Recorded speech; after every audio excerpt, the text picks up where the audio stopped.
Di mana titik tidak masuk akalnya? Di mana titik tidak masuk akalnya? Aksara film passwordnya. Dia nggak punya bapak ya. Hai guys, kali ini gue akan memberikan kalian tutorial bagi yang menjalani pekerjaan sebagai sales marketing.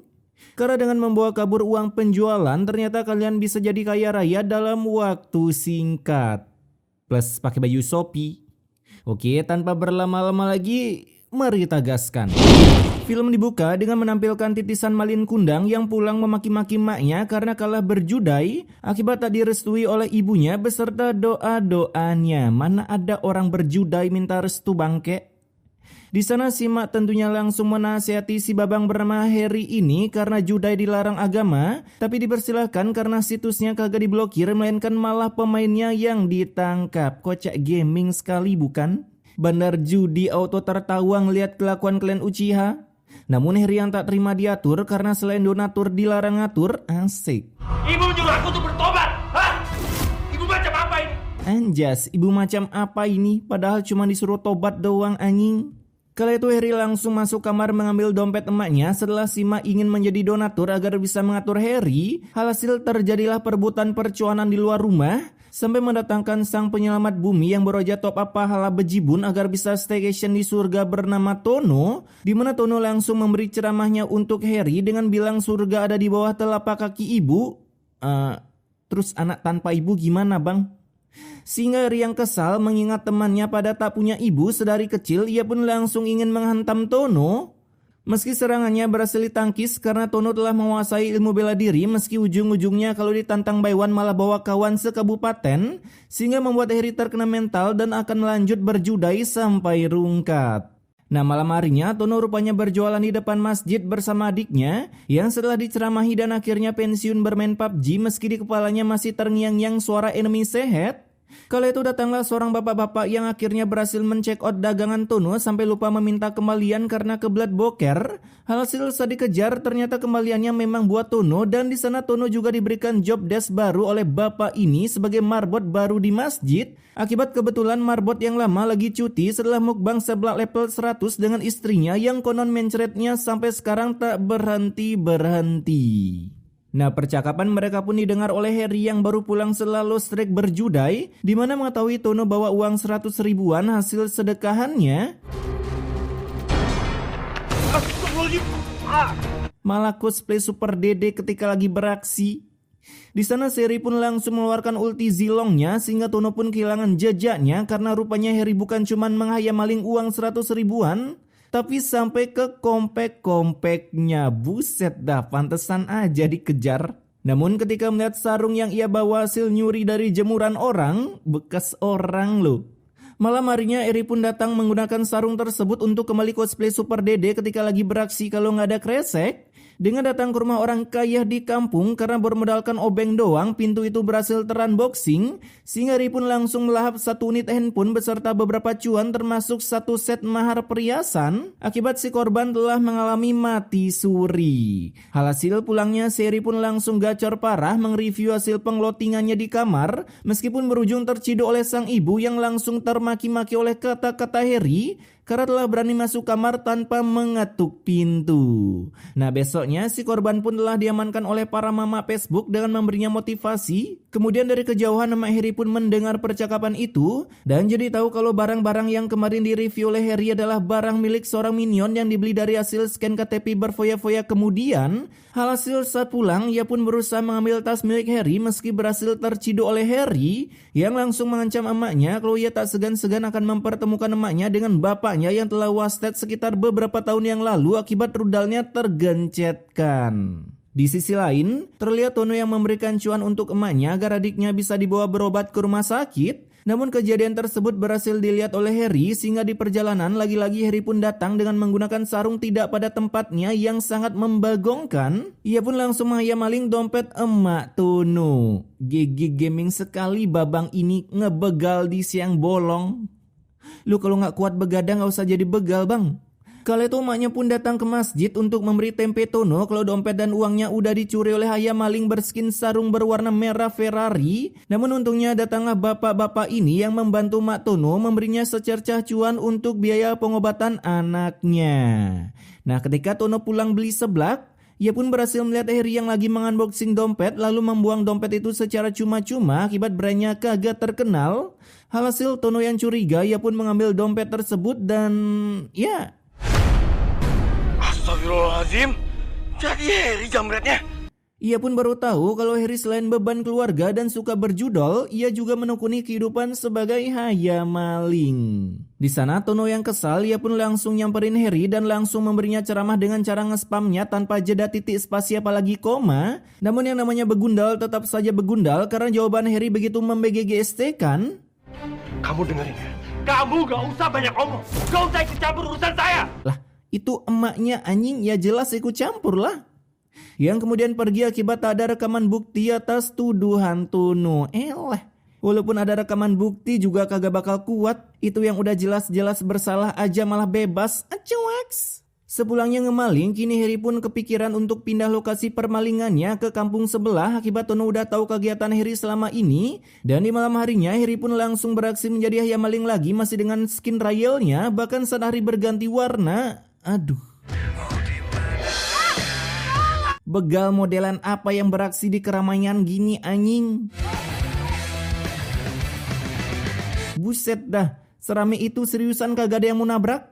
Nah, malam harinya saat para warga selesai puspahala, mereka pun langsung menggibah tentang maling yang kini udah lenyap di kampung mereka, tapi kini malah berflicker di kampung sebelah, bahkan langsung FYP dan viral. Hasil Tono yang mendengar itu, ia pun jadi kepikiran Harry karena pastinya Harry lah pelakunya. Namun kolotnya bukannya melaporkan perbuatan Harry yang ada, Tono malah kagak tega, cuman hanya karena mereka telah berteman sejak zaman Minak Jenggo menaiki Supra Koperasi. Terlebih lagi saat Pak Ustadz datang, Tono pun menceritakan kejadian permalingan di kampung ini dan sebelah yang ketika ditanya oleh Pak Ustadz, aduh. Apakah ada sesuatu yang kamu ketahui? Untuk saat ini saya tidak bisa bicara, Pak Ustadz. Lah, itu bicara. Ada ya orang gini demi teman malah jadi saksi bisu anjing. Tapi udah heran lagi si Wakanda banyak. Di sisi lain ada seorang bapak-bapak yang udah diintai oleh Harry menggunakan kostum pinjamannya. Pasti koper itu isinya uang semua.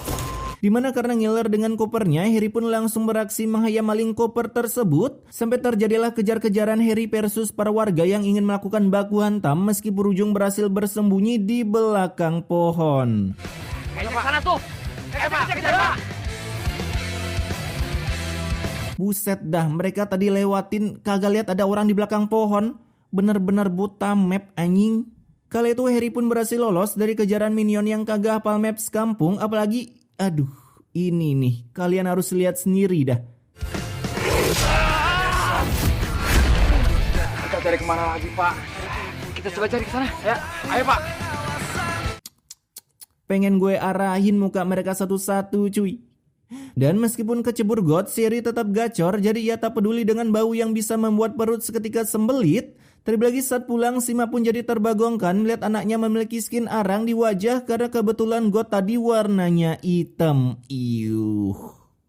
Nah, akibat kemalingannya, Tono pun datang ke rumah bapak, ya panggil aja Bapak Agung ini. Tapi datang-datang niat hati berduka atas kejamretan Pak Agung, namun yang ada hati dibuat full bergetar seperti nada dering Nokia tulalit. Karena tiba-tiba Pak Agung ingin menjodohkan Tono dengan anaknya yang padahal kagak saling kenal, apalagi gak pernah chattingan lewat sosial media. Hoki seumur hidup dipakai cuy. Di sisi lain Harry yang lagi healing mencari keberadaan Serabi Lempit, takut dirinya ngejomblo seumur hidup. Ia pun melihat Tono yang lagi bercengkrama dengan Pak Agung beserta anaknya, dimana mengetahui Tono akan dijodohkan dengan anaknya. Aduh. Enak aja. Aku baru aja kena musibah. Dan dia dapat untung. Musibah pala bapak kau. Itu uang sekoper dibawa kabur kemarin, kurang hoki apalagi gak ketangkep. Kemudian Harry yang kesal dan mengirikan, ia pun datang ke masjid untuk mengunboxing kotak amal yang membuat pencipta gembok geleng-geleng kepala karena gampang sekali terjebolkan. Ngambil uang udah kayak ngambil kerupuk. Yang lalu uang itu dibawa ke kamar marbot khusus Tono agar Tono bisa kena fitnah dengan meletakkan uang tersebut di bawah bantal. Aku susah. Kamu harus lebih susah. Ada masalah apa sih bang? Benci amat dah sama Tono. Ketika akan pulang, Harry pun bertemu dengan Tono, tapi sayangnya Tono kagak ada curiga-curiganya padahal udah tahu Harry adalah hayam maling. Karenanya berkata seperti ini. kamu merampas kopernya Pak Agung. Iya, saya yang mengambil kopernya Pak Agung, makanya mata saya bengkak. Buset, kagak lulus kualifikasi permalingan ini mah. Bisa-bisanya jujur.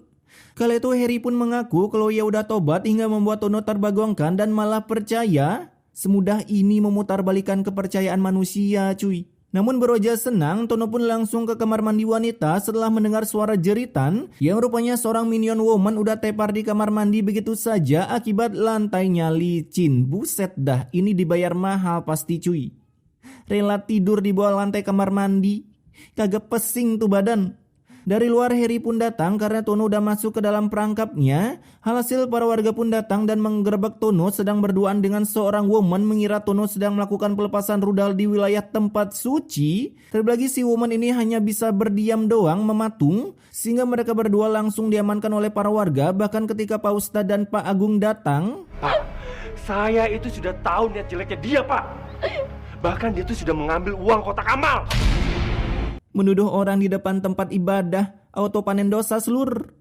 Mendengar itu mereka langsung menggerebek kamar marbot dan berhasil menemukan barang bukti berupa cuan berbungkus kresek kiloan berwarna brodi. Hasil kini Tono pun harus dikit dari sana dipensiunkan dini sebagai marbot masjid sebab dengan gobloknya si Tono malah tak memberikan penjelasan sama sekali, cuman spam kata bukan saya pak, pucek kata gue teh.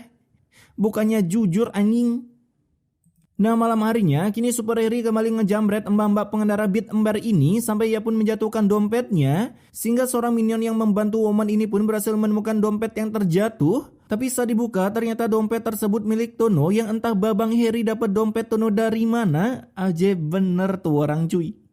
Jadinya para warga yang emosian langsung gas OTW rumah Tono tanpa membawa garpu rumput apalagi obor. Terlebih lagi saat Tono keluar ia pun tiba-tiba disambut oleh para fans kesurupan dedemit yang memaki-makinya sebagai maling. Karena meskipun udah sempat menjelaskan, galakan mereka daripada fakta cuy. Emang ibu tahu di saat ibu tidur Rahmat keluar, ibu tahu nggak? Selubang, itu nyawa udah kayak mau keluar dari raga. Galak bener anjing. Kali itu ketika Tono akan diarah ke kantor polisi, Harry pun menyeleding kakinya agar Tono nyungsep tepar mengenaskan, yang pastinya si Tono ini harus kembali ke wallpaper lumba-lumba.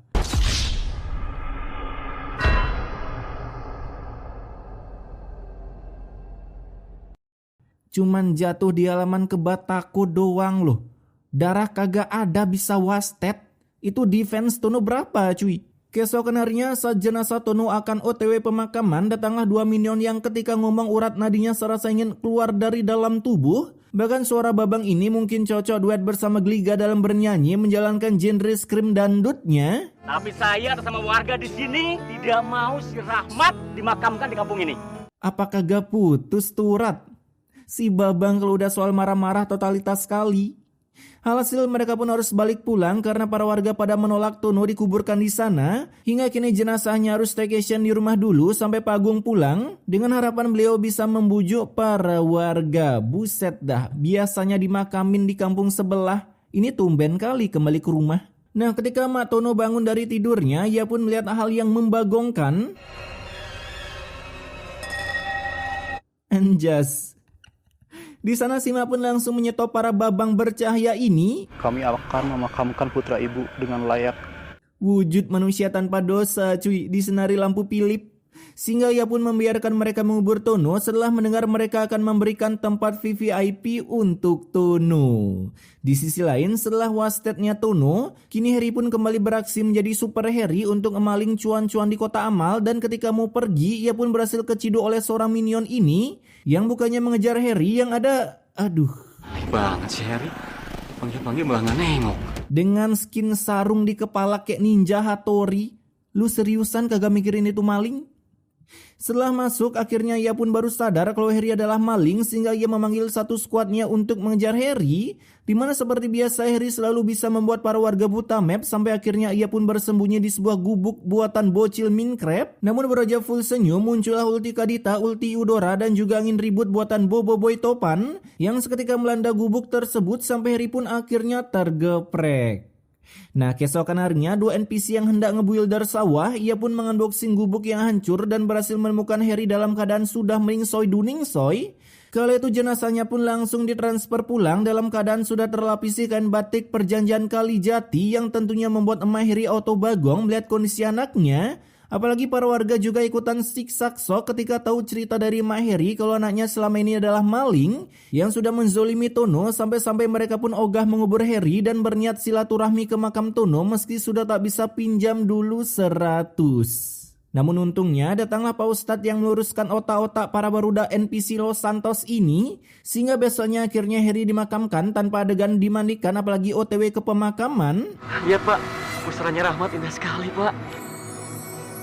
Anjas, Papa Nisa Gaming anjing, mode RGB. Di sana mulailah mereka mendoakan Heri agar dosanya bisa diampuni meski cambuk berapi-api udah menanti di neraka. Dan selesai mendoakan muncullah efek mematikan sebagai penutup film ini. Bahkan sebuah petir pun langsung mengkiling sprikan makam Heri, membuatnya terbakar langsung dilahap si background partai. Api sekecil itu bergelut dengan hujan deras, masih hidup.